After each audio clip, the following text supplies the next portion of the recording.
আসসালামু আলাইকুম ওয়া রাহমাতুল্লাহি ওয়া বারাকাতুহু। সম্মানিত দর্শক মণ্ডলী, আমাদের গত ১২ই এপ্রিল যে পর্যালোচনা হয়ে গেছে, সেই বিষয়ে পর্যায়ক্রমে আলোচনা অনবরত চলতেই আছে। তো যাই হোক, আজকে তার ২য় পর্ব, পর্যালোচনা ভিডিওর পাল্টে জবাবের ২য় পর্ব আজকে। তো ১ম কথা মনে রাখবেন, আমি আগেও বলেছি, বারবার বলেছি, বারংবার বলেছি, আমি কখনো ডিবেটের পরে বা আলোচনার পরে আবার নতুন করে পর্যালোচনা করতে হবে, এটা আমি করিও না। আর আমার ইতিপূর্বে হয়ওনি। তবে প্রতিপক্ষ যদি আবারও শুরু করে, আমি করতে থাকি। তো সেই সুবাদেই এই পর্যায়ক্রমে ধারাবাহিক আলোচনা চলছে। তো চলুন ১ম এ কিছু একটা অংশ আগে শুনিয়ে দিই। নচেৎ অনেকে ভাববেন যে আমি বাড়াবাড়ি করছি, সীমালঙ্ঘন করছি। ডিবেটের পরে কেন এরকম পর্যালোচনা হবে? তো তার আগে চলুন আমি একটু দেখিয়ে দিই। আমাদের উস্তাদজি তিনি একটি আলোচনা করেছেন এবং আমাদেরকে ১০ টা প্রশ্ন ছুড়ে দিয়েছেন।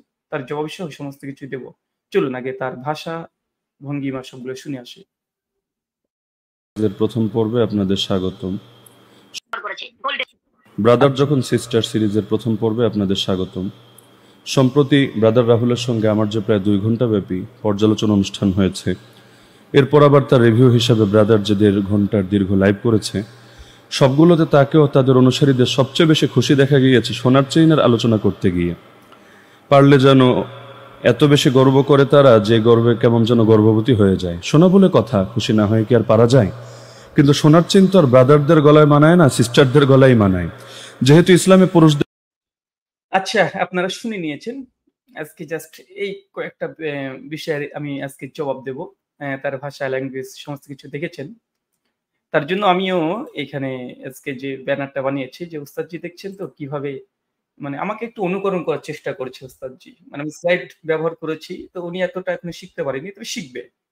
তাই তিনি লিখিত সাংবাদিকের মতো মানে ট্যাবকে সামনে রেখে দেখে goat, goat, goat, goat, goat, goat, goat, goat, goat, goat reading করছে। বেশ ভালোই রিডিং করতে পারে। তার জন্য আমি ভাবছিলাম যে ট্যাব বাবা বললেও মোটামুটি খারাপ হয় না, চলে যেতে পারে।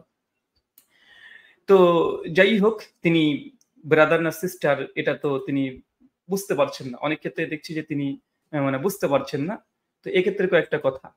যে কে ব্রাদার, কে সিস্টার এ বিষয়গুলো তো কথা দর্শক মণ্ডলী তারা বলবে। তাই তো? তো আমাদের এখানে মূল কথা হচ্ছে এটা যে দেখেন বিতর্কর পরে আলোচনা পর্যালোচনা হয়, ইলমি আলোচনা পর্যালোচনা হবে। যদি কেউ করতে চাই। সাধারণত আমি এটাকে মানে পছন্দ করি না। বিতর্কে তো যা হয়েছে, হয়েছে। এখানে শ্রোতারা তাদের উপরে ছেড়ে দিতে হবে। শ্রোতারা ভালো-মন্দ সবকিছু বুঝবে। তারাই এখানে সিদ্ধান্ত নিবে।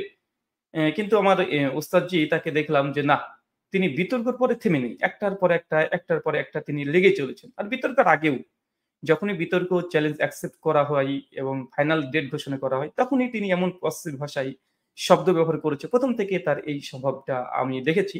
কিন্তু তারপরে আমি ধৈর্য ধারণ করেছিলাম যে না, উনি অশ্লীল বাক্য বললেও আমি বলব না। তারপর তো একটা মানুষের ধৈর্য সীমা রেখা আছে। আর তাকে যেহেতু উস্তাদ বলেছি, সেক্ষেত্রে তাকে অনুকরণ তো করাই যায়। দেখেন ৬ এপ্রিল ২:৪০ ইন্ডিয়ান সময় দেখাবে এটা। কি বলছে? ইসরায়েলি প্রোডাক্ট বঙ্গীয় মাদখালী শেখদের অন্যান্য কর্তৃত্ব চেটায় যে তারা একটা অন্ধ গোয়ার ছ্যাঁচড়া বেয়াদব প্রজন্ম গড়ে তুলতে পেরেছে। এমন কিছু বিল্লি জন্ম দিতে পেরেছে যাদের প্রত্যেকে বলে "मैं हूँ जंगल का शेर"। দীর্ঘদিন হিন্দি সিনেমা দেখার ও অশ্লীল ভিডিও বেচার প্রভাবেও এটা হতে পারে। অবিরাম ভণ্ডামি করে শেষে আবারও বড় গলায় হুঙ্কার ছাড়ার যোগ্যটা ভালো রপ্ত করতে পেরেছে। বালখিল্লা তাই এদের রক্তের সাথে মিশে গেছে। অবশ্যই জ্ঞান ছাড়া শুধু চাপার জোর দিয়ে যারা বলে তাদের পুঁজি এছাড়া আর কি বা হবে? সব চাপাবাজির অবসান ঘটবে ১২ই এপ্রিল রাত ৯টা থেকে। কত ধানে কত চাল, কার বাহুতে কত বল তা সময়ই স্পষ্ট করবে ইনশাআল্লাহ। কারা শেরে বাংলা আর কারে শেয়ারি বাংলা মানে শিয়ালে বাংলা তাও জাতি দেখবে। দেখেন আমাদের বিতর্ক খুব সুন্দরভাবে মানে ডেট ঘোষণা হয়েছে। উনি আগে বলবেন, আমিও আগে বলব। এটা নিয়ে ছ্যাঁচড়ামি করেছিলেন। কারণ আমাকে আগেই কথা দিয়েছিলেন যে উনি বলবেন। তারপরে তিনি অস্বীকার করেছিলেন যে একটা ছ্যাঁচড়ামি করেছিলেন। ওটা নিয়ে কথা হচ্ছিল। তো যখন আমি বললাম যে, "ঠিক আছে ওস্তাদ জি আপনি যেই শর্ত দিচ্ছেন সেই শর্ততে বসবো।" তারপরে অ্যাকসেপ্ট করার পরে তিনি আর ধৈর্য ধারণ করতে পারেননি। আবার আক্রমণজনক ভাষা। এই যে বেয়াদব, ছ্যাঁচড়া, গোয়ার প্রজন্ম এই কথাগুলো কে শেরে বাংলা, কার বাহুতে কত জোর আগে থেকেই ৬ এপ্রিল দেখতে পাচ্ছেন। তো ঠিক আছে। তো বিতর্কটা হয়ে গেল। বেশ ভালো কথা। আমি বিতর্কের পরে সাধারণত কোনো পোস্ট দিই না। তো দেখছি যে বিতর্কের পরেই তিনি প্রায় ঘন্টা ২-৩ পরে মনে হয় এই পোস্টটা দিল। তো এখানে কোনো আক্রমণ কিছু করেনি। শুধুমাত্র জাস্ট আলোচনা করেছিল কিছু বিষয় নিয়ে। তার পরিপ্রেক্ষিতে আমিও জাস্ট উনি যখন দিলেন তারপরে আমি একটা পোস্ট দিয়েছিলাম যে আমাদের বিতর্ক থেকে মানুষ উপকার হবে। কোনো আক্রমণ-টাক্রমণ কিছুই নেই। তারপরের দিন তিনি দেখছি অ্যা যখন চারিদিকে শোরগোল পেকে গেছে যে আরে বিতর্কে কি করলো এই কাজটা আলোচনার সময় কি করলো? ওস্তাদ জি কি করলো? এটা যখন মানে চারিদিকে শোরগোল হতে শুরু করেছে। সকলে বলছে যে কওমিদের নাক কেটে দিয়েছে। আর এটা বাস্তব। এটা মানে এ কওমিরা অনেকেই বলছে যে এই ওসমার জায়গায় যদি আবরার থাকতো তাহলে ব্রাদারকে উলঙ্গ করে দিত। কে বলছে ইনাতুল্লাহ আব্বাসী থাকলে দেখিয়ে দিত। আবার বেরলভীরা অনেকে ভিডিও করেছে তার পরের দিন দেখলাম তারা বলছে যে ওই খারেজি উস্তাদজিকে বলেছে সে বলতে পারে। খারেজির সঙ্গে লামা জাবিদের বিতর্ক হয়েছে। আমাদের উলামা যারা আছে শহীদুল্লাহ বাহাদুর, আলাউদ্দিন জিহাদি তাদের সঙ্গে বসলে দেখিয়ে দিত। মানে এরকম বেরলভীরাও সাপোর্ট করছে না ঠিকভাবে। বারবার বলছে আমাদের বেরলভী ঘরের কেউ বসলে ব্রাদারকে দেখিয়ে দিত। মানে এই কথাগুলো কিসের আভাস দেয়? এটা তো সাধারণ মানুষটা বোঝে। সাধারণ মানুষ প্রত্যেকে জানে। এবং ওস্তাদজি তার একটা ভিডিওতে নিজেও বলে দিয়েছে পরিষ্কারভাবে যে, দেখেন আগে থেকে পূর্বে থেকে ওস্তাদজির উপরে নাকি কওমিদের এবং সুন্নিদের, জামাতিদের রাগ আছে। এইজন্য তিনি বলতে চাচ্ছেন এইভাবে। তাই ওসমান সাহেব যদি কোন নাস্তিকের সঙ্গে বিতর্ক করত, নাস্তিকের পক্ষে নাকি এইসব ব্যক্তিগুলো নিয়ে নিত। তো আমি তারপরে দেখলাম যে যাই হোক মানে বেরলভীরাও বুঝলাম সুন্নিরা কিন্তু কওমিরাও আজকাল এই মুফতি শফিক হাশিমে দেখছি পোস্ট দিয়েছে। তারপরে রেজাল কোন আবরারের পোস্ট দেওয়ার কথা ছিল বিতর্ক পর্যালোচনা করে, তাও কিছু দেয়নি। আরিফ বিন হাবিব বারবার এই প্রসঙ্গে কথা বলছে কিন্তু বিতর্ক নিয়ে কোন কথা বলছে না। এই সার্বিক দিক থেকে মোটামুটি মানুষ এটা স্বীকার করে নিচ্ছে যে ওস্তাদজির পারফরম্যান্স খুব একটা ভালো হয়নি। এটা বোঝা যাচ্ছে। তো ওস্তাদজি এটাতে হীনমন্যতায় ভুগে তিনি একটা পোস্ট দিয়েছে। তবে হ্যাঁ, ওস্তাদের পক্ষে যদিও কওমিরা কেউ মানে সমর্থন দিচ্ছে না। সকলে মনেই করছে যে হেরে গেছে, নাক কেটে দিয়েছে কওমিদের। সুন্নিরাও ওরকমই ভাব যে ওর চাইতে আমাদের আলাউদ্দিন জিহাদি, শহীদুল্লাহ বাহাদুরী বেশি ভালো থাকতো। এই সবাই বিরোধিতা করলেও অ্যা এই কালকে দেখলাম আসাদ নাস্তিক ও কিন্তু ওস্তাদজির পক্ষে একটা ভিডিও বানিয়েছে যে ওস্তাদ জি জিতে গেছে এরকম একটা বোঝানোর চেষ্টা করেছে। ওসমান সাহেবকে আসাদ খুব অ্যাপ্রিশিয়েট করেছে। খুব সম্মান দিয়ে কথা বলেছে। কেউ পক্ষে না থাকলে ওস্তাদজির পক্ষে আসাদ নূর কিন্তু ঠিকই আছে। তো যাই হোক এই সমস্ত কিছু ঘটনা দেখার পর দেখছি যে না কিছু না। তখন তিনি শুরু করে দিলেন Facebook এ লেখালেখি। দেখেন আমি কিন্তু আগে দেখিনি। দেখাতে পারবেন না ইনশাআল্লাহ। উনি আগে লিখেছেন প্রত্যেকটা। উনি লিখতে শুরু করে দিলেন। এই হাদিসের শাজ মুস্তারিব এই হাবিজাবি স্বাচ্ছন্দ্য লিখলেন। তো ঠিক আছে। এবার লিখেও হলো না। তারপরের দিন রাত্রিবাইতে প্রোগ্রামে অ্যা তিনি ২৭ মিনিট ধরে আমাদের ডিবেট নিয়ে পর্যালোচনা। কত উল্টাপাল্টা কথা শুরু করে দিলেন।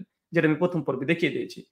তো তারপরে তিনি মানে যখন অ্যা শুরু করলেন, বিভিন্ন রকমের সমালোচনা শুরু করলেন।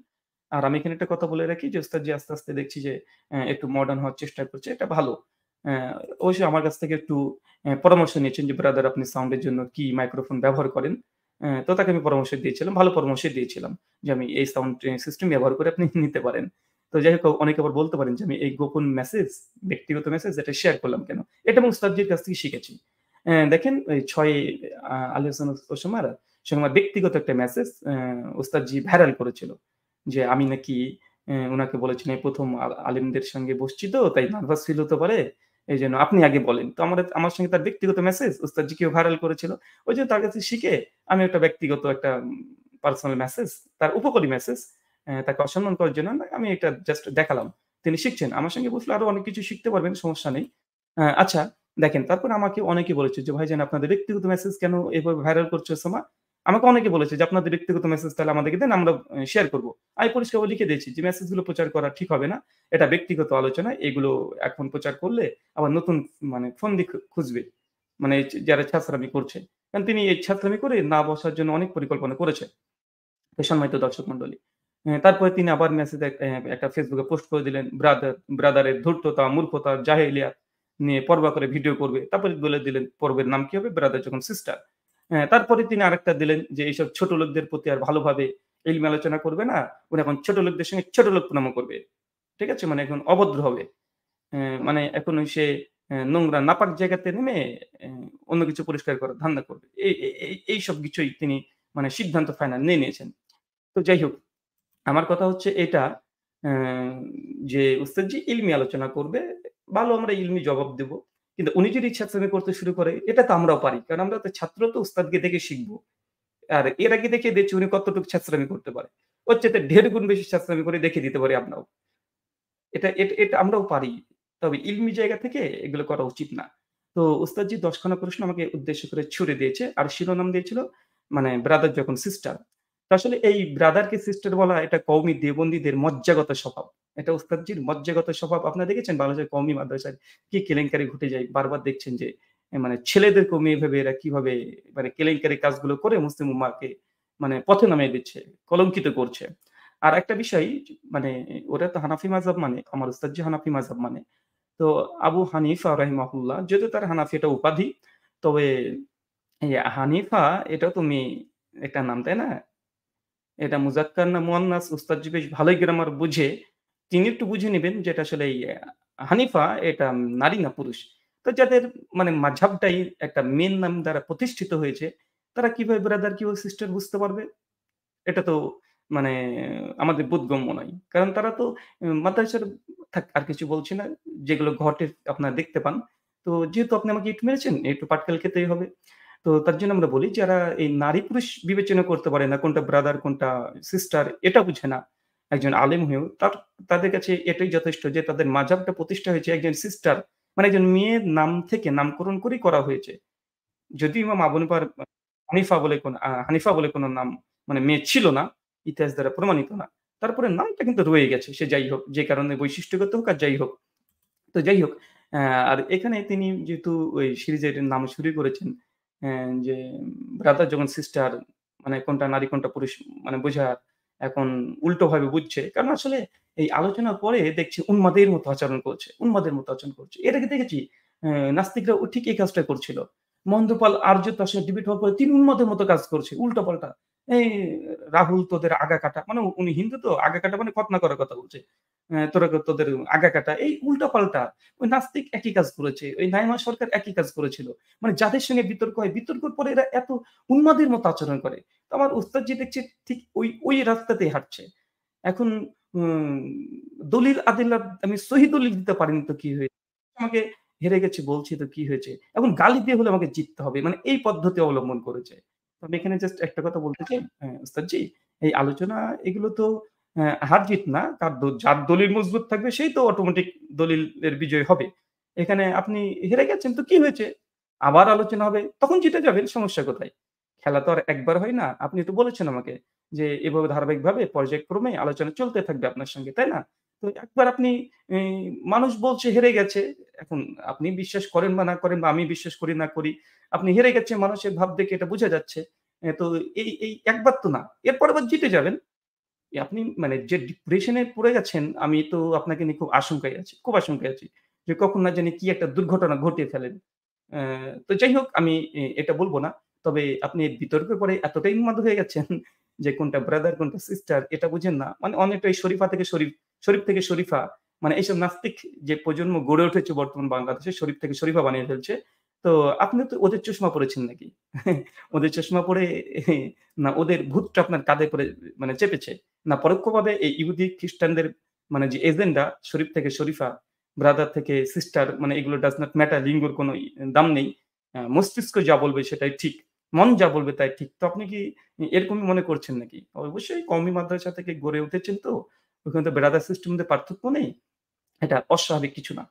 তো যাই হোক, আমি একটু জাস্ট দেখাবো যে এই ব্রাদারকে সিস্টার বানানো আর সিস্টারকে ব্রাদার বানানো এটা এই দেওবন্দীদের মজ্জাগত স্বভাব। এটা আকাবির থেকে প্রমাণিত আছে। আমি কয়েকটা প্রমাণ আপনাদের সামনে নিয়ে আসবো। আপনারা মানে দেখতে থাকবেন। অ্যা আচ্ছা, এখানে আপনাদেরকে দেখাচ্ছি আশরাফুস সাওয়ানিয়া এই গ্রন্থ দেওবন্দী আলেমদের বিশেষ করে বিভিন্ন মানে কারামত বর্ণনা করা হয়েছে। তার মধ্যে রশিদ আহমেদ গাঙ্গুহি, আশরাফ আলী থানভী এদেরও অনেক কারামতের কথা এখানে বর্ণনা করা হয়েছে। তো এখানে দেখেন কি লিখছে দেখেন।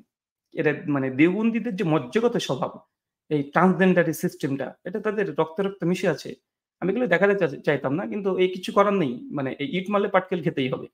তো দেখেন কি বলছে, "अर्ज़ किया कि मेरे दिल में बार-बार यही ख्याल आता है।" ওই যে একটা গান আছে না? "कभी कभी मेरे दिल में ख़याल आता है।" ওটাই ঠিক এই আশরাফ আলী থানভী ওই ভাষাতেই বলছে। ঠিক আছে? যে "अर्ज़ किया कि मेरे दिल में बार-बार ये ख्याल आती है क्या कि काश मैं औरत होता, औरत माने नारी। हुजूर के निकाह में इस इज़हार मोहब्बत पर हज़रत वाला गायत दरजा मसरूह মাসরুর হো কারবে এখতিয়ার মানে এখানে যে কথা বলছে, আশরাফ আলী থানভীর একজন মুরিদ এসে বলছে যে, "আমি যদি নারী হতাম তাহলে আমার যে হুজুর আশরাফ আলী থানভী আছে, মানে তার সঙ্গে বিবাহ করতাম। মানে তার সঙ্গে বিবাহ করতাম।" একদম পরিষ্কার বলছে। এবং আমার বারবার মনে শুধু এটাই বলে যে, "আমি যদি কোনো সময় যদি নারী হতাম তাহলে আশরাফ আলী থানভীকে বিবাহ করত।" এই কথা এসে তার আশরাফ আলী থানভীকে বলছে। তো আশরাফ আলী থানভী তার জবাব দিয়ে বলছে মুচকি হাসি দিয়ে যে, "ও আচ্ছা তাই? আসলে তুমি যে আমাকে ভালোবাসো এটা তার বহিঃপ্রকাশ।" মানে এই দেওবন্দীদের এটা মজ্জাগত স্বভাব। পীরকে বলছে গিয়ে তার মুরিদ, "আমি যদি মেয়ে হতাম, নারী হতাম, औरत होता तो हुजूर के निकाह में" মানে হুজুরের সঙ্গে মানে পীরের সঙ্গে তিনি বিবাহ করত। আর আশরাফ আলী থানভী মুচকি হেসে দিয়ে বলছে, "এটা তুমি যে আমাকে ভালোবাসো, ये आपकी मोहब्बत में सवाब मिलेगा।" বলছে, "তুমি আমাকে ভালোবাসো, এইজন্য তোমার এই জিনিসটা বারবার মনে আসে। তো ये आपके मोहब्बत में सवाब मिलेगा।" আর এই যে আমাকে ভালোবাসো এইভাবে না, তো এইজন্য তুমি সওয়াবও পাবে। সব মিলেগা ইনশাআল্লাহ। শুধু সব মিলেগা ইনশাআল্লাহ। ইনশাআল্লাহ তাআলা। তো এর সঙ্গে তুমি অনেকে নেকিও পাবে, অনেক সওয়াব পাবে ইনশাআল্লাহ। আল্লাহ তোমাকে নেকি দিবে। এ এ এই যে হচ্ছে ব্রাদার যখন সিস্টার আপনারা যখন বুঝতে পারছেন তাদের মৌলবীদের এই অবস্থা। এ আপনারা এখানে স্পষ্টভাবে দেখতে পাচ্ছেন। আরেকটা আছে তাজকিয়াতুল রশিদ ২য় খণ্ডের ৬২ পৃষ্ঠা। এটা হচ্ছে মৌলভী কাসেম নানুতুবির সঙ্গে রশিদ আহমেদ গাঙ্গুহির একটা ঘটনা, অনুরূপ একটা ঘটনা ঘটেছে এখানে আপনারা দেখতে পেলেন যে মৌলভী মোহাম্মদ কাসেম সাহেব উর্স কে सूरत में है और मेरे उनसे निकाह हुआ है। মানে এখানে একদম পরিষ্কার দেখছে যে মৌলভী কাসেম নানুতুবি উনি বধূ বেশে বসে আছে। ওই যে বাংলাদেশে একটা কি গান আছে একটা ওস্তাদ জি নাই? "বধূ বেশে কন্যা যখন এলো রে" মমতাজ না কে যেন বলেছিল? তো ঐরকম সেম ওই ঘটনা। এই গানগুলোর সঙ্গে সব মিলে যাচ্ছে এদের দেবদীদের কারামত, এদের আকাবিরদের। হচ্ছে মৌলভী মোহাম্মদ কাসেম সাহেব উর্স কি सूरत में है ওয়ার মেরে উনসে নিকাহ হুয়া হে। মানে উনি একটা স্বপ্ন দেখছেন, বয়ান করেছেন যে কাসেম নানতুবিকে আমি দেখছি যে একদম বধূ বেশে একদম স্ত্রী রূপে একদম মানে কনে বিয়ের কনের মতো সেজে বসে আছে। তার সঙ্গে তার বিবাহ হচ্ছে। বাহ! এটা হচ্ছে আমাদের এই যে দেওবন্দি যারা আছে, বেরেলভি যারা আছে, সরি এটা দেওবন্দি, বেরেলভি না। আমাদের কওমি আছে যে এদের ১ম থেকেই কোনটা ব্রাদার কোনটা সিস্টার এদের আকাবিরই বুঝেনি। মানে আকাবিরই বুঝেনি। মানে ওই পীর মুরিদকে স্ত্রী রূপে একদম সবসময় কল্পনা করে। যে যদি হতাম তাহলে বিয়ে করতাম। তখন দেখছি যে না, তার পীর সাহেব সঙ্গে তার বিয়ে হচ্ছে আর সে মেয়ে হয়ে গেছে। এরকম তো অনেক আছে। ওই যে বাইজিদ বুস্তামি ওর তো হায়েজে হতো। তাজকিয়াতুর রশিদে লেখা আছে। তো এগুলো দেখানো যায়। আসলে আমার ভিডিও যেহেতু অমুসলিমরা দেখে তাই সমস্ত কিছু এগুলো বলতে চায় না। কিন্তু বাধ্য করছে এরা। এই যে দেখেন না আমাদের ভিডিও নিয়ে আসাদ সাহেব কিভাবে এখন ভিডিও করছে। আলী হোসেন ওসমান সাহেবের পক্ষে কোন মুসলমান দেওবন্দি বেরলভী কওমিরা না নিলেও আসাদ নূর সাহেব কত সুন্দরভাবে নিয়ে নিয়েছে। তো আমি এইজন্য এই কথাগুলো বলতে চাই না। কিন্তু বাধ্য করছে। এটা বাধ্য করছে। চলুন। যাই হোক, অ্যা এখানে তিনি একটা কথা বলতে গিয়ে একটা কথা খুব মানে খুব গর্ব করে বলেছে। তো গর্বটাকে দেখে আরেকবার দেখে আসি কি বলছে। ব্যবহার হারাম, কিন্তু শোনার চেন তো আর ব্রাদারদের। এরপর আবার তার রিভিউ হিসাবে ব্রাদার যে ১.৫ ঘন্টার দীর্ঘ লাইভ করেছে সবগুলোতে তাকেও তাদের অনুসারীদের সবচেয়ে বেশি খুশি দেখা গিয়েছে সোনার চেইনের আলোচনা করতে গিয়ে। পারলে যেন এত বেশি গর্ব করে তারা যে গর্বে কেমন যেন গর্ভবতী হয়ে যায়। সোনা বলে কথা, খুশি না হয়ে কি আর পারা যায়? কিন্তু সোনার চেইন তো আর ব্রাদারদের গলায় মানায় না, সিস্টারদের গলায় মানায়। যেহেতু ইসলামে পুরুষদের জন্য সোনার অলঙ্কার। তার মানে এখানে বুঝতে পারছেন উনি বলতে চাচ্ছেন মানে আমাদের এই গোল্ডেন চেন নিয়ে আমাদের নাকি গর্ভবতী হয়ে যাচ্ছি। তো চলেন দেওবন্দিদের একটু গর্ভবতী আমরা কিছু দেখে আসি যে সিস্টারদের মাযহাব। মানে এটা যেহেতু সিস্টার ব্রাদার যখন সিস্টার তো এই হানাফি মাযহাব যেহেতু হানিফা এই নামটাও যেহেতু আ মানে মেয়ে নামকরণ করা হয়েছে। তো সেক্ষেত্রে আমরা সিস্টার মাযহাবই বলতে পারি। সিস্টার মাযহাবে গর্ভবতী কিছু ফতোয়া দেখি। আর আমাদের আহলে সুন্নাহ সমাজ যদি এই ফতোয়ার কারণে যদি এই সিস্টার মাযহাবের থেকেও যদি গর্ভবতী হয়ে যাই, হতে পারে সমস্যা নেই। এটা হচ্ছে ফতোয়া আলমগীরি ২য় খণ্ড ৩৬ পৃষ্ঠা। ইসলামিক ফাউন্ডেশন থেকে ছাপিয়েছে, কওমিরা অনুবাদ করেছে। এখনই গুগল থেকে ডাউনলোড করে দেখে নিতে পারেন ইসলামিক ফাউন্ডেশন থেকে। এটা হচ্ছে ২য় খণ্ডের ৩৬ পৃষ্ঠা, রোজা অধ্যায়ে আপনারা পেয়ে যাবেন। ইসলামিক ফাউন্ডেশন থেকে ছাপিয়েছে। কি বলছে দেখেন ২ নম্বর মাসালা এটা। বলছে আমাদের মানে সিস্টার মাযহাবের গর্ভবতী ফতোয়া। গর্ভবতী, জি, গর্ভবতী। দেখেন কি বলছে।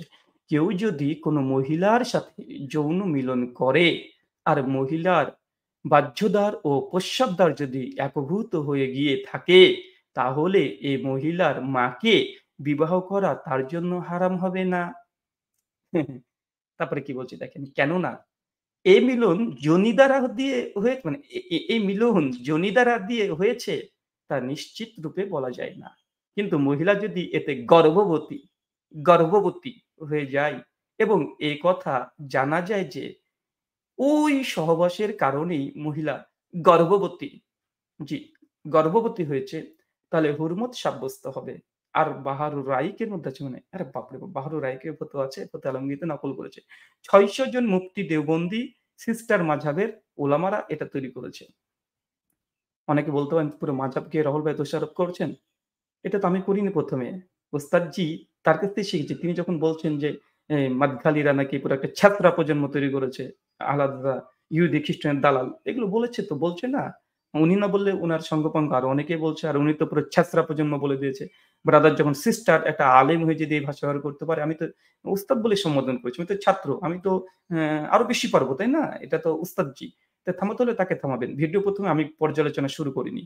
তিনি পোস্টের পর পোস্ট, ভিডিও ২৭ মিনিট ধরে রিভিউ উনি শুরু করেছেন, তাই আমি করছি। উনি পোস্ট করেছেন, তার পাল্টা জবাব দিচ্ছি। উনি ভিডিও করেছেন, তার পাল্টা জবাব দিচ্ছি। তো এখানে আমাকে কিছু বলবেন না। তো এখানে গর্ভবতী ফতোয়া, দেখেছেন তো? কেউ যদি কোনো মহিলার সাথে যৌন মিলন করে আর মহিলার বাহ্যদ্বার, প্রস্রাবদ্বার যদি একভূত হয়ে গিয়ে থাকে, তাহলে এই মহিলার মাকে বিবাহ করা তার জন্য হারাম হবে না। এটা কিভাবে যে মানে সহবাস করলো বা যৌন মিলন করলো, এটা তারাই ভালো বুঝবে। মানে যেহেতু উনারা হাদিস শাস্ত্রবিদ, ঠিক আছে? আর কারণ এই মিলন যোনি দ্বারা হয়েছে তা নিশ্চিত রূপে বলা যায় না। আচ্ছা, কিভাবে যোনি ছাড়া বা সহবাস করে, এটা হয়তো কওমীদের কাছ থেকে আমাদেরকে শিখতে হবে। কারণ এরা তো ব্রাদার সিস্টার কিছু বোঝে না। যোনি ছাড়াও যে অন্য কোন জায়গাতে সহবাস হয়, জাস্ট আমি কিছু মিন করতে চাচ্ছি না। এটা কওমীরা হয়তো বলতে পারবে ভালো, দেবন্দীরা। নচেৎ আশরাফ আলী থানভীকেও তো দেখলেন স্বপ্ন দেখছে। বউ হয়ে বসে আছে কাসেম নানুদ্দি। এগুলো আমি বলতে চাই না। এগুলো কারামত। এগুলো আমাদের কওমীদের কারামত। আচ্ছা চলেন আরেকটা আমরা আর এর সঙ্গে এটাও বলি যে আমাদের ওস্তাদজি যদি এই সিস্টার মাযহাবের এই ফতোয়া পেয়ে যদি আমল করতে চাই আর এই গর্বে যদি গর্ভবতী হয়ে যাই, হতে পারেন। হতে পারেন, কোন সমস্যা নেই। ঠিক আছে? আচ্ছা, আরেকটা ফতোয়া দেখেন। এটা হচ্ছে ফতোয়া আলমগীরি ২য় খণ্ড ৩৯-৪০ পৃষ্ঠা, ইসলামিক ফাউন্ডেশন। কওমি হানাফি দেওবন্দির অনুবাদ করেছে। কি বলছে দেখেন। হ্যাঁ, ১ম যে সেট দেখছেন তার ৩ নম্বর লাইনটা দেখেন। বলছে কি পুরুষের জননেন্দ্রিয় সোজা ও শক্ত হয়ে যাওয়ার পর সে যদি তার স্ত্রীকে তলব করে না পায়, সেই কন্যা মানে স্বীয় কন্যা মানে নিজ কন্যা, স্বীয় কন্যার উরুদয়ের মধ্যবর্তী স্থানে তা প্রবেশ করায়, তবে এই কন্যার মা তার জন্য পিতার জন্য হারাম হবে না। ফতোয়া বৈধ না অবৈধ এই মাসালায় আসেনি। তবে ফতোয়াটা দেখেন আমাদের মানে এই সিস্টার মাযহাবের তথা আমাদের ওস্তাদ ওসমা সাহেবের যে মাযহাবকে ফলো করে, তারা এই মাযহাবটাকে নিয়ে গর্ববতী হয়ে যায়। মানে স্ত্রীকে তলব করবে, পায়নি তো কি হয়েছে? মেয়ের কাছে চলে যাবে। গিয়ে এ মানে ২ পায়ের উরুর মধ্যে যা করার করবে। ঠিক আছে? আর লিঙ্গ যদি সোজা শক্ত হয়, এটা বলছে, এটা তো আমার কথা না, ডাইরেক্ট আপনারা দেখতে পাচ্ছেন। সোজা শক্ত হয়ে যদি মেয়ের কাছে যদি চলে যাই আমাদের ওস্তাদরা, তাহলে অবশ্যই তার মা হারাম হবে না। অ্যা একদম এটা আমাদের ওস্তাদজির এই ফতোয়া আলমগীরিতে সিস্টার মাযহাবের গর্ভবতী ফতোয়া। হুম, এটা গর্ভবতী ফতোয়া। ওস্তাদজি একটু গর্ভবতী হয়ে যান। একটু গর্ভবতী হয়ে যান এই মাযহাব নিয়ে। ঠিক আছে? আচ্ছা, আরেকটা দিয়ে দিই। এরকম দিতে লাগলে কয়েকশ দেয়া যাবে। তো আমি দিতে চাচ্ছি না। কয়েকটা জাস্ট আপনাকে দেখাবো। ইট মারলে তো পাটকেল খেতে হবে। আমাদেরকে গোল্ডেন চেইন দিয়ে গর্ভবতী বানানোর চেষ্টা করবেন। তো আপনারা একটু এই নিজের মেয়ের কাছে একবার চলে গিয়ে গর্ভবতী একটু হয়ে যাবেন। অথবা অন্য কোনো জায়গাতে গিয়ে মানে অন্য জায়গাতে গিয়ে একটু গর্ভবতী হয়ে যাবেন। ঠিক আছে? এটা তো আপনাদের মাঝারের ফতোয়া। কোরআন হাদিস তো দেখাচ্ছি না, তাই না? ফতোয়ায়ে আলমগীরি ৬০০ মুফতি মিলে লিখেছে। ৬০০, ঠিক আছে? আচ্ছা, আরেকটা দেখেন। এটা ফতোয়ায়ে আলমগীরি ১ম খণ্ডের ৪৯৬ পৃষ্ঠা, ইসলামিক ফাউন্ডেশন। গর্ভবতী হওয়ার মতন ফতোয়া। কি বলছে দেখেন। চতুষ্পদ জন্তুর লজ্জাস্থান স্পর্শ করাই যদি বীর্য নির্গৃত হয়, তবে রোজা ফাসিদ হবে না। বাহ! একদম গর্ভবতী হওয়া ফতোয়া। কি বলছে? চতুষ্পদ জন্তুর লজ্জাস্থান স্পর্শ করাই যদি বীর্য নিগৃহীত হয়, তবে রোজা ফাসেদ হবে না। তো যাই হোক, তারপরে মাসালাটা দেখি।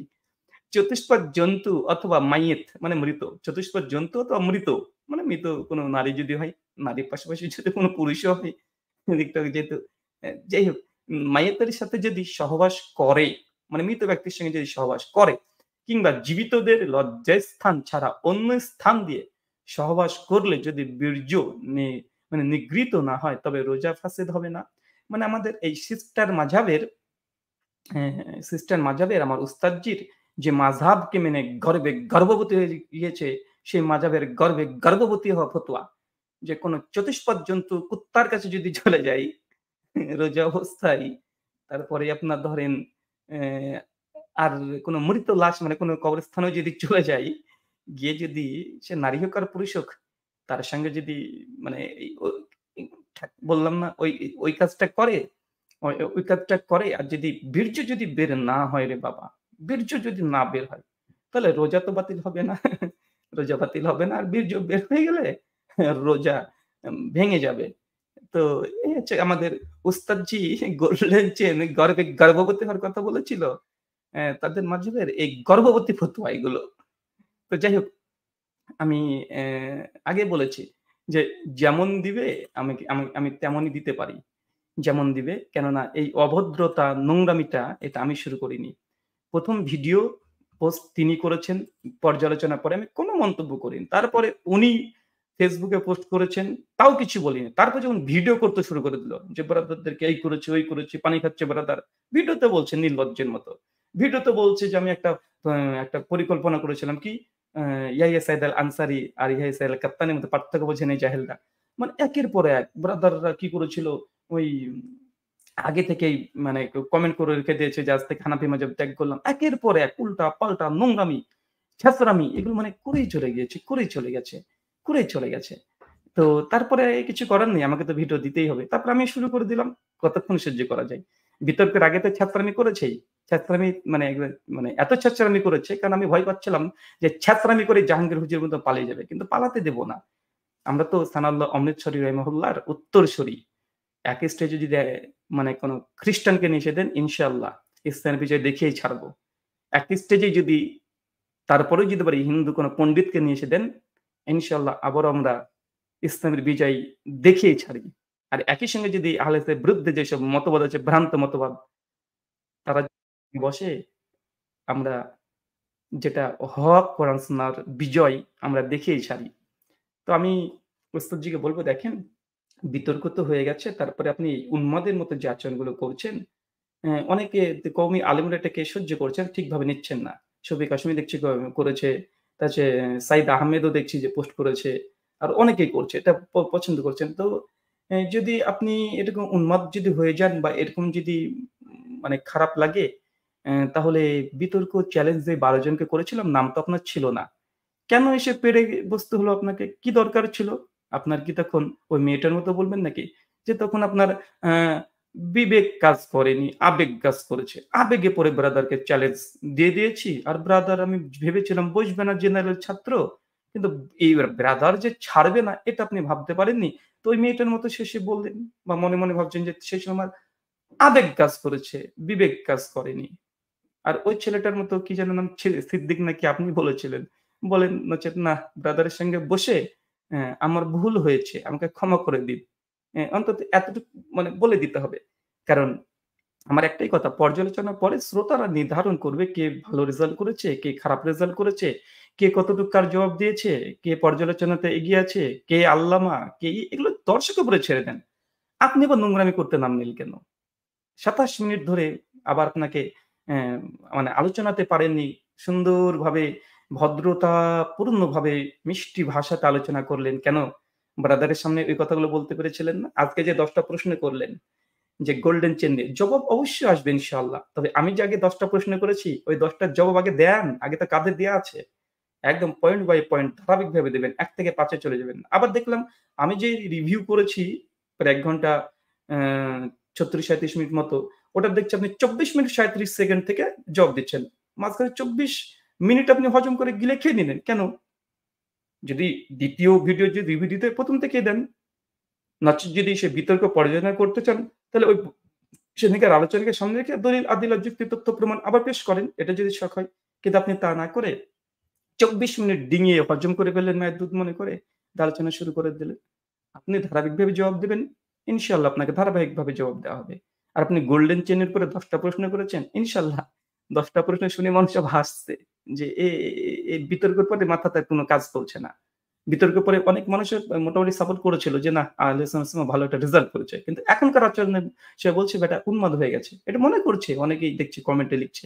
মেনশন করছে। দেখবেন আপনাকে মেনশন করেছে, আমাকে মেনশন করেছে, দুজনকে থামতে বলছে। তো বাবা আমি তো আগে শুরু করিনি। ওস্তাদ যে আগে শুরু করেছে। আমি তো ওস্তাদজির শাগরেদ, তাই না? তাই উনি যেভাবে আচরণ করবেন সেভাবে করব। আর ২য় নম্বর বিষয় আমি আগেই বলেছি। বিতর্ক তো আর একবার না, আলোচনা তো একবার না। বারবার হবে। একবার আপনি জিতবেন, আমি একবার জিতবো। আপনি একবার হারবেন, আমি একবার হারবো। এগুলো তো চলতেই থাকবে, তাই না? ১ম বারে যদি এরকম যদি নকআউট হয়ে যদি ডিপ্রেশন এ চলে যান, তাহলে বাকি জীবন কাটাবেন কিভাবে? বাকি জীবন কাটানো তো খুব মানে দুষ্কর হয়ে যায়। একটু আহলে ওসামা ওস্তাদের আশেপাশে যে বন্ধু-বান্ধব যারা আছে তাদেরকে বলব একটু মানে সেদিন পানি খেতে বলছি, একটু ঠান্ডা পানি খাওয়াবেন। ফ্রিজ থেকে বের করে ঠান্ডা পানি খাওয়াবেন। পানির ফজিলতগুলো একটু গুগল করে দেখে নিবেন দরকার হয়। একটু ঠান্ডা পানি খাওয়াবেন। আর আপনি যে ১০ টা প্রশ্ন করেছেন এবং বলেছেন এই ১০ টা প্রশ্নের যতক্ষণ আমি উত্তর না দেব, ততক্ষণ আপনি সেকেন্ড কোন ভিডিও করবেন না। তো আমি তো ওই কথা বলে দিয়েছি। আগে ১০ টা প্রশ্নের আমার উত্তর দেবেন, তারপরে আপনার ভিডিওর জবাব দেওয়া হবে। জি, জাস্ট আপনি সিস্টার যখন ব্রাদার এই শব্দটা নতুন যুক্ত করেছেন তো, তাই নতুন করে একটা ভিডিও করে দিলাম। ঠিক আছে? আর যেহেতু গর্বে গর্ভবতী হওয়ার কথা বলেছেন, তা আমিও গর্বে গর্ভবতী হওয়া কিছু সিস্টার মাযহাবের কিছু ফতোয়া দেখিয়ে দিলাম। আর আপনি ট্রান্সজেন্ডার যে প্রচার করছেন শরীফ থেকে শরীফা, এটা ওই নাস্তিকদের খুব সহকারী হবে এবং নাস্তিকও অলরেডি আশার আপনার পক্ষ নিয়ে নিয়েছে। মানে সে আশা করছে হয়তোবা আপনার ওইদিকে মানে ঝোঁক আছে না নাই। আর আপনার উস্তাদ তো বলে দিয়েছে যে ইহুদি খ্রিস্টানের মানে এই আলেম ওলামার সমালোচনা করা এটা ইহুদি খ্রিস্টানদের একটা সিফাত আপনাকে লক্ষ্য করে। তো যাই হোক এত কিছু আমি বলতে চাই না। আপনার যে ১০ টা প্রশ্ন, অবশ্যই ১০ টা প্রশ্নের উত্তর দেওয়া হবে। কোন টেনশন নিবেন না। তবে আমি যে প্রশ্নগুলো করেছি না, ওইগুলো তো আগে জবাব দেন। ওইগুলো হজম করলে তো আর হবে না। অলরেডি দেখেন অনেক মানুষ এই কওমিদের মধ্যে একটা ছেলে দেখছি আসাদ বলে একজন ছেলে। এটাও একটা আসাদ। ওই নাস্তিক আসাদ না, এটা আরেকটা আসাদ। হ্যাঁ, এই আসাদ ছেলেটা, এই ছেলেটা আবার বলছে যে, "আহলে হাদিস সবাইকে চ্যালেঞ্জ করলাম। ব্রাদার রাহুলকে চ্যালেঞ্জ করলাম। বুকে দম থাকলে তার সঙ্গে বাহাসে বসতে তারাবির রাকাত নিয়ে। তারাবি ৮ রাকাত বেদাত প্রমাণ করবে।" তো ইনিও কিন্তু কওমি। আর রেজাউল করিম আবরার কি রিজন রফিকি একবার এর Facebook পেজকে মানে পোস্ট করেছিল এবং বলেছিল এর সঙ্গে জুড়ে থাকতে। অনেক বড় মুফতি বাহাস মোনাজারা করে। কিন্তু কিছুদিন আগে দেখলাম বেরেলবিদের সঙ্গে বাহাস করতে গিয়ে একদম নাকানি চুবানি খেয়েছে। নাকানি চুবানি খেয়েছে। এই নাকানি চুবানি খেয়ে দেখছি আবার এই বেরেলবির বিরুদ্ধে ১ম এইবার পর্যালোচনা ভিডিও শুরু করে দিয়েছে। এখন আবার চ্যালেঞ্জ করছে ব্রাদার রাহুলকে তারাবির রাকাত নিয়ে। মানে এই ছেলেটাও মানে সন্তুষ্ট হয়নি ওসামা সাহেবের পারফরম্যান্স এ। যদি ওসমান সাহেব আমাকে যদি পরাজিত করে দেয়, তাহলে আবার ২য় বিতর্কের কিসের প্রয়োজন রে ভাই? যে তোমরা মনে করো না ওসমান সাহেব যে জিতে গেছে, তো একই টপিকে একই বিষয় উপরে ২য় বার আবার বিতর্ক করার কি প্রয়োজন? আমি তো বুঝি না। যেহেতু ব্রাদার রাহুলকে একদম ৪-৬ মেরে দিয়ে বাউন্ডারি পার করে দিয়েছে, নক আউট করে দিয়েছে। তাহলে একই টপিকের উপর আবার ২য় ভাবে চ্যালেঞ্জ করা মানে বুঝতে পারছে যে না, ওসমান সাহেব ভালো রেজাল্ট বয়ে নিয়ে আসতে পারেন। আর এটা স্বীকার করে নিয়েছে তারা। আর দ্বিতীয়ত এই ছেলেটার প্রোফাইল আমি আবার ঘেঁটে একটু দেখলাম। দেখি তো? একটু ঘেঁটে দেখি। ঘেঁটে দেখছি যে না, আমাদের এই বিতর্কটা ইনি শেয়ারই করেনি। এবং অনেক হানাফি দেখলাম যারা বাহাস মানে আলোচনার আগে বাহাস নিয়ে লাফাচ্ছিল। তারা আমাদের ভিডিওটা শেয়ারই করেনি। হানাফি দেওবন্দি তারা কমই। শেয়ারই করেনি। আবার অনেকে এরকম দেখেছি ১ম এ শেয়ার করেছে, পরে ডিলিট করে দিয়েছে। আমি অবাক। কিরে ভাই? আমি দেখলাম একটু আগে এই বাহাস নিয়ে তুমি এত লাফালাফি করলে অথচ আমাদের ভিডিওটা শেয়ার দিলে না কেন? তোমরা তো জিতে গেছো দাবি করছে তোমাদের হাদিস শাস্ত্রবিদ জিতে গেছে। তো শেয়ার দিচ্ছ না কেন? শেয়ার দেওয়ার পর আবার ডিলিট করে দাও কেন? আবার নতুন করে চ্যালেঞ্জই বা করেছে কেন? রেজাউল করিম আবরার বলল, "না, ডিবেট নিয়ে পর্যায়নমূলক কিছু লিখব।" ৪ দিন হয়ে যাচ্ছে লিখছে না কিছু। এগুলো কিসের আলামত? তো ওস্তাদজিকে বলব একটা কথাই মনে রাখবেন যে ইলমি আলোচনা, পর্যালোচনা চলতে থাকবে। পাগলামি ছ্যাচরামি করলে গর্ববতী হওয়া হতো আরো অনেকগুলোই আছে, অনেক কিছুই দেখানো যায়। হ্যাঁ, এই লাইনচ্যুত করিয়েন না। যে ১০ টা প্রশ্ন করেছি, ধারাবাহিকভাবে বলেন যে হ্যাঁ, সে নাকি ১০ টা প্রশ্ন করেছে। হ্যাঁ, অনেক সময়তে যে সময় যেহেতু ফরমেট লিমিটেড থাকে, তো অনেক প্রশ্ন উত্তর দেওয়া যায় না টু দ্যা পয়েন্ট এ। তো আপনি একটা করে আমার প্রশ্ন ধরেন, একটা করে খণ্ডন করেন। ১০ টা প্রশ্নকে একটা প্রশ্ন নিয়ে অন্তত একটা করে এই ১৮-২০ মিনিটের এ ধরে আপনি খণ্ডন করেন। নচেৎ সাংবাদিকের মতো ট্যাবে লিখে নিয়ে এসে গট রিডিং করে চলে যাচ্ছেন। এটা কি? সাংবাদিকের চাকরি নিবেন নাকি? অবশ্যই ট্রাই করতে পারেন। আপনার যে ভাষা, সাহিত্য আলহামদুলিল্লাহ অনেক সুন্দর। আমি আপনাকে লেখাগুলো বেশি পড়ার চেষ্টা করছি। কারণ আপনার ভাষাগুলো আমাকে খুব ভালো লাগছে লেখা এবং বলার স্টাইলটা খুব ভালো লাগছে। আমি চেষ্টায় আছি আপনার মতো ভাষাকে রপ্ত করা। মানে আপনি অনেক সাহিত্যিক ভাষা ব্যবহার করতে পারছেন। অ্যা এবং আপনার অনেক বাংলা, আননোন বাংলা খুব সুন্দর করে গুছিয়ে কথা বলতে পারছেন। এটা রপ্ত করার মতো আপনার। এটাকে আমি চেষ্টায় আছি যে আপনার মতো এইভাবে কথা বলা যায় কিনা। অ্যা সমস্যা নাই আমি চেষ্টা করব। আপনার যেহেতু ওস্তাদ বলে স্বীকার করে নিয়েছি। তবে আপনি আমাকে যদি অনুকরণ করতে চান তাহলে তো আবার বিপদ হয়ে যাবে। আমাকে অনুকরণ করতে চাইয়েন না। গর্ববোধে হয়ে যাবেন। আর সাধারণ হানাফি ভাইদেরকে বলি আপনাদের উপরে আমার কোন রাগ বিদ্বেষ কিচ্ছু নাই ভাইজান। আমার একটাই কথা ডিবেট হয়ে গেছে শ্রোতারা ডিসিশন নিবে। কেন উনি সমালোচনা শুরু করলেন? ২৭ মিনিট ধরে ওয়াজ মাহফিলে গিয়ে ওয়াজ মাহফিলে। উনি করতে পারতেন যে হ্যাঁ, ১০ টা প্রশ্নের উত্তর বরাদ্দ রাহুলের দেওয়া হয়নি। ১০ টা ভিডিও করুক ২০ মিনিট করে। এই দেখেন আপনার এই ১ম প্রশ্নের এটা হচ্ছে জবাব। ১ নং প্রশ্নের জবাব দিয়ে দিল। পাল্টা আমি আবার পর্যায়ে একটা ভদ্র শালীনতা বজায় রেখেই আলোচনা করব। ওটা হতে পারত। নচেৎ উনি এখন শুরু করে দিলেন গালিগালাজ খিস্তিখা। ছোট লোক, যে ছোট লোক, তার হিন্দি সিনেমা দেখার ফল, অশ্লীল ভিডিও বেচার ফল। জিন্দেগি তোমার সিডির দোকান কোনদিন ছিল না। ভিডিও কোনদিন বেচেওনি সিডির দোকানে। আমার সিডির দোকানে কোনদিনই ছিল না। এই যে পরিষ্কারভাবে হচ্ছে অন্ধ, গোয়ার, ছেঁচড়া, বেয়াদব প্রজন্ম গড়ে তুলেছে। এটা আজকের না কিন্তু আমার আলোচনা না। ৬ এপ্রিল দিয়েছে একদম। তারপরে এই একের পর এক মানে নোংরামি, ছেঁচড়ামি এই জিনিসগুলো করে চলে যাচ্ছে। তো এগুলো তো উনি আলেম মানুষ। আমরা তো জেনারেল ছাত্র। জেনারেল লাইন থেকে এসেছি তো। তাই উনি যদি পারেন তাহলে আমাদের তো মানে আপত্তি থাকার কথা না আমাদের বিষয়ে। কারণ এগুলো উনি ছোট লোক, বড়লোক দেখতে এসেছে এখানে। যে কে ছোট লোক, কে বড়লোক, কোটিপতি। এগুলো দেখলে তো মানে বিপদ। মানে ব্রাদার যখন সিস্টার এই টাইটেল দেওয়া, ডাইরেক্ট ছোট লোক বলা। তো এই ছোট লোকিটা করেছে কে? ওস্তাদ যে আপনি নিজেই করেছেন। বিতর্কের পর আবার কিসের আলোচনা, পর্যালোচনা? কেন করব? ওগুলো তো শ্রোতারা করবে। আর কিছু কনটেন্ট ক্রিয়েটর আছে ওরা করবে। এটা কি আপনার কাজ? না কনটেন্ট ক্রিয়েটর হওয়ার আবার শখ জেগেছে আপনার। যে নতুন করে আবার কনটেন্ট ক্রিয়েটর মানে ভিডিও তৈরি করতে হবে। ওগুলো কনটেন্ট ক্রিয়েটর যারা আছে ভিউজ ব্যবসা করছে তারা করবে। আমজনতা শ্রোতা যারা আছে তারা দেখবে। আলেম ওলামা যারা আছে তারা বিতর্কটাকে দেখে সে বইয়ে তারা ফেসবুকে তারা রিভিউ দিতে পারে। এলমি রিভিউ দিতে পারে। নচেৎ আপনি যা শুরু করলেন ওয়াজ মাহফিলে গিয়ে তো আমাকে তো বাধ্য করলেন। তার জন্য ব্রাদারকে সিস্টার বলা এসব আপনার ঘুচে যাবে। আর ঘুচে দিয়েছে অলরেডি। মানে এরকম হলে আবার বিপদ হয়ে যাবে। আচ্ছা একটা বই দেখাই। একটু থামেন। আপনাদের যমজ ভাই বেরলভীর আপনাদের প্রসঙ্গে একটা বই লিখেছে। ব্রাদার যখন সিস্টার দেখেছি আপনাদেরকে ওলামাদের। আরেকটা বই দেখাই। দেখ ১ মিনিট।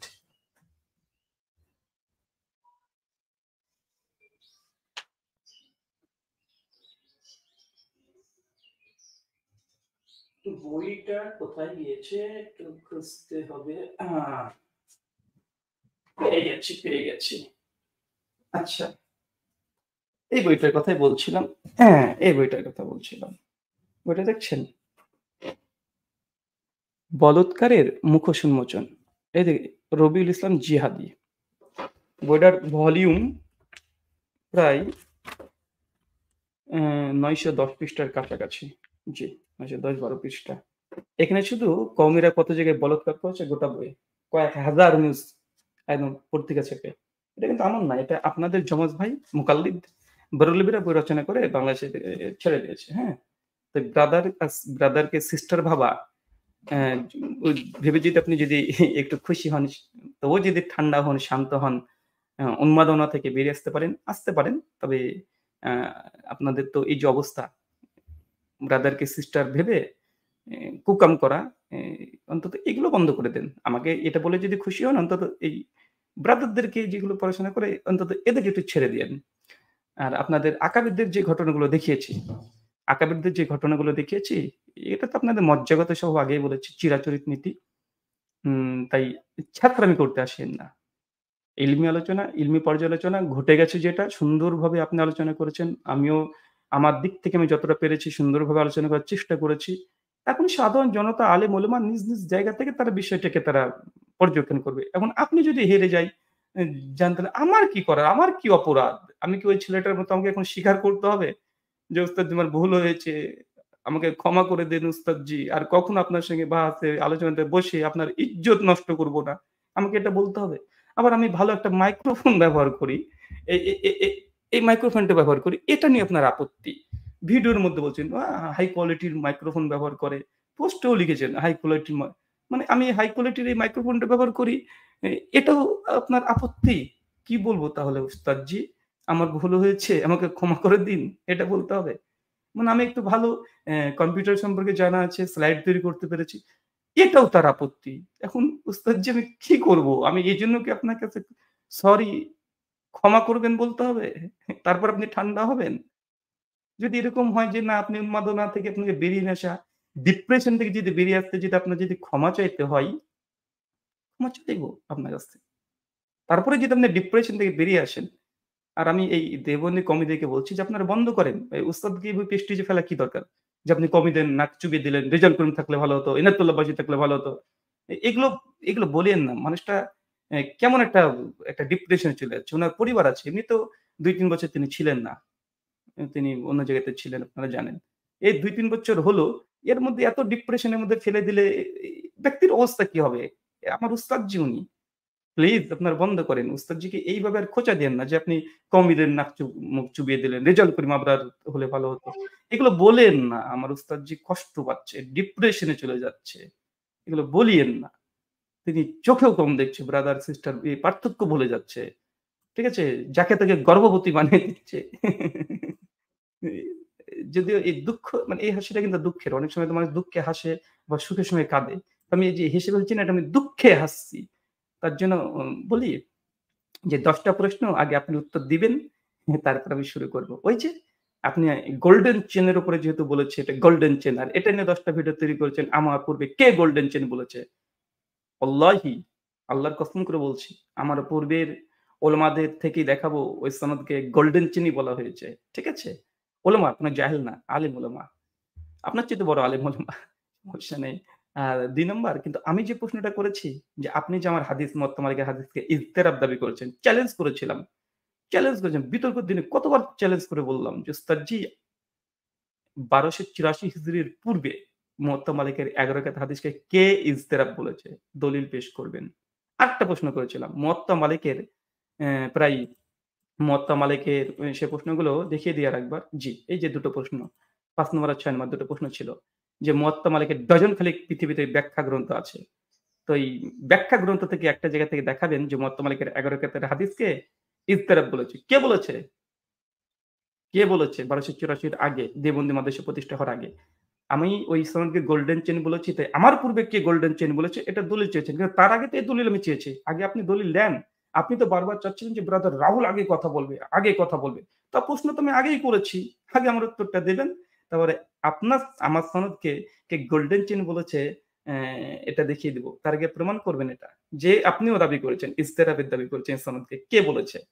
কে বলেছে ব্যক্তির নাম বললেই হবে। কিতাবের নাম মানে কিতাবের নাম বললেই হবে। পৃষ্ঠা নাম্বার বলার দরকার নেই। প্রকাশনীর নাম বলার দরকার নেই। ওর জন্য একটা রেজাউল করিম আবরার আমার কিউট বয় আছে তার কাছ থেকে জেনে নেব। আরবি যদি পড়তে না পারি, তারপরে কওমি কোনো ভালো ইবারত পড়নিওয়ালা তাকে ভাড়া করে নিয়ে আসবো। এসে তাকে পড়ে আমি শুনে নেব। সমস্যা নেই। কিন্তু আপনাকে এই যে প্রশ্নটা না, এই প্রশ্ন তো আমি আগে ছুড়েছি। আর আমার ১০ টা প্রশ্নের উত্তর না দিয়ে আবার পুনরায় ১০ টা প্রশ্ন করা মানে রুগী রুগী পালাচ্ছে। হ্যাঁ, রুগী পালাচ্ছে। রুগী জায়গাতে দাঁড়িয়ে নেই। আগে আমার ১০ টা প্রশ্নের উত্তর দেন, তারপরে আপনারটাও হবে। আগে বলেছি না? তো এই ২ টো কথা আপনার সঙ্গে বলা প্রয়োজন ছিল। আপনার ১০ টা প্রশ্নের উত্তর দেওয়া হবে। যেহেতু আমার সনদকে আমি গোল্ডেন চেন দাবি করেছি, আপনি জানতে চেয়েছেন। তো সেদিন ঘুমাচ্ছিলেন নাকি? ২ ঘন্টা বিতর্ক হলো, একবারও তো এই প্রশ্নগুলো করলেন না। এবারে ধরা হলো, কে বলেছে এই সনদকে গোল্ডেন চেন? কে বলেছে? আপনি কি ঘুমাচ্ছিলেন? ও বুঝতে পেরেছি। আসলে এই সিলসাতুল যাহাব শব্দটা নতুনই ছিল আপনার কাছে। তাকিয়াবাজি করলেও হবে না। পরবর্তী সময়ে যখন ভিডিও করে দেখালাম যে সিলসিলাতুল যাহাব উলামা সালাফরা এই শব্দকে ব্যবহার করেছে এবং বললাম পরামর্শ দেওয়া রেজাল্ট করিম আবরারের কাছে যান তাহলে আপনাকে শিখিয়ে দিবে সিলসিলাতুল যাহাব জিনিসটা কি? খায় না গায়ে মানে গলায় দেয়। ঠিক আছে? তো আপনি হয়তো তার কাছে গিয়ে একটু পড়াশোনা করেছেন আমার কিউটুবার কাছ থেকে। তারপরে এসে আবার এখন চ্যালেঞ্জ করছেন সিলসিলাতুল যাহাব। হ্যাঁ? ঠিক আছে? তো এটা তো নেক্সট প্রশ্ন হলো।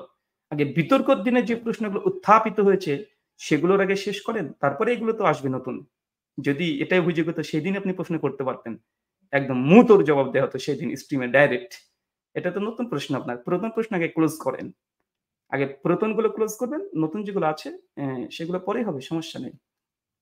তো ধন্যবাদ সকলকে। যে যেমন তার সঙ্গে তেমনই আচরণ করতে হবে। আর তাকে যেহেতু আমি উস্তাদ মেনে নিয়েছি, তাই এই প্রশ্নগুলো করাই যেতে পারে। আর তিনি যে শব্দ প্রয়োগ করেছেন, তার চাইতে আমি যে কঠিন শব্দ প্রয়োগ করেছি এমন না। জাস্ট আমি পড়ে শুনিয়েছি, মানে শোনাচ্ছি আপনাদেরকে।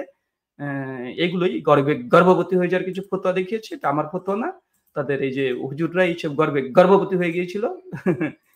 এগুলো আপনারা ভালো করে আরো পড়ে দিতে পারেন এগুলো বিষয় নিয়ে।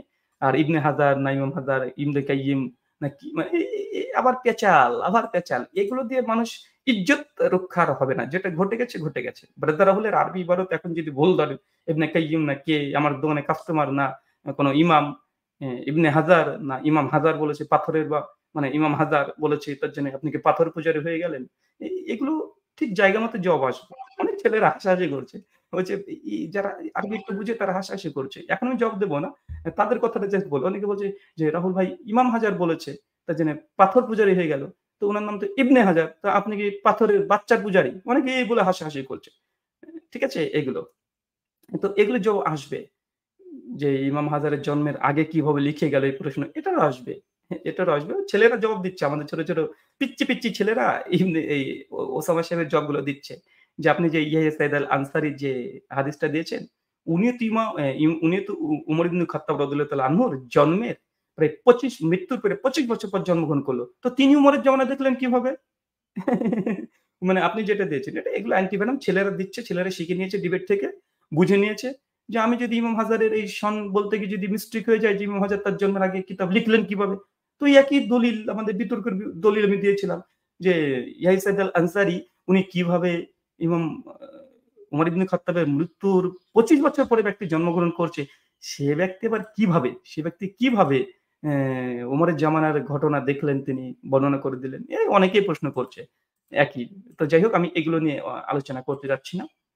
যেগুলো মূলত আপনি যে পয়েন্ট গুলো দিবেন, মানে আমার এই ৮ টা প্রশ্নের জবাব ধারাবাহিকভাবে দিবেন। তারপরে আপনার প্রশ্নের জবাব শুরু হবে। নাহ, নতুন কোনো না। আপনি ছ্যাঁচড়ামি করে পিছল কাটবেন জাহাঙ্গীর হুজুরের মতো ওটা আমার কাছে হবে না। আপনি তো জানেন যে ব্রাদার রাহুল যদি বলেছে যেটা সেটা করে দেখাবে।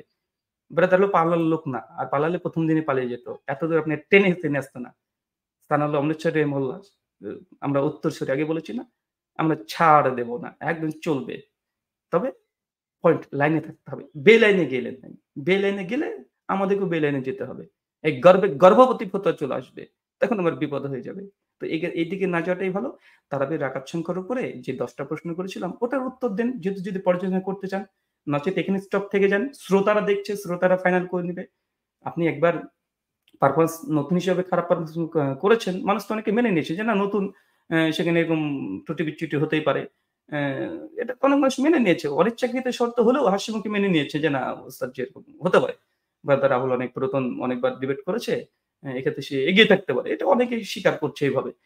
তো সেক্ষেত্রে আপনি ১ম হয়েছেন। এ এ এরপর আবার আলোচনা হবে তখন আপনি জিতে যাবেন।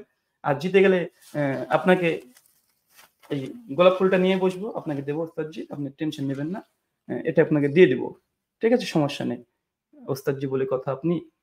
আর ট্রান্সজেন্ডার প্রচার করাটা বন্ধ করে দেন। শরীফা এরকম দেখেন না। ওই নাস্তিকদের চোখে চশমা দিয়ে ব্রাদার সিস্টার বানায়েন না। তাহলে আবার বিপদ হয়ে যাবে। যাই হোক সকলকে ধন্যবাদ এতক্ষণ আমাদের সঙ্গে থাকার জন্য। আর কিছুই বলার নেই। প্রশ্ন ওস্তাদজি ১০ টা দেবে। তারপর আমরা ধারাবাহিকভাবে তার প্রশ্নের জবাব আমরা দেব। তার আগে নয়। লাইন বিচ্যুত করতে দেব না। ছ্যাঁচড়ামি করার কোনো জায়গা নেই। আমরা আগে থেকেই বলেছি। ধন্যবাদ সকলকে। শুকরিয়া। জাযাকাল্লাহ খাইরান। বারাকাল্লাহ ফিকুম। আসসালামু আলাইকুম ওয়া রাহমাতুল্লাহি ওয়া বারাকাতুহু।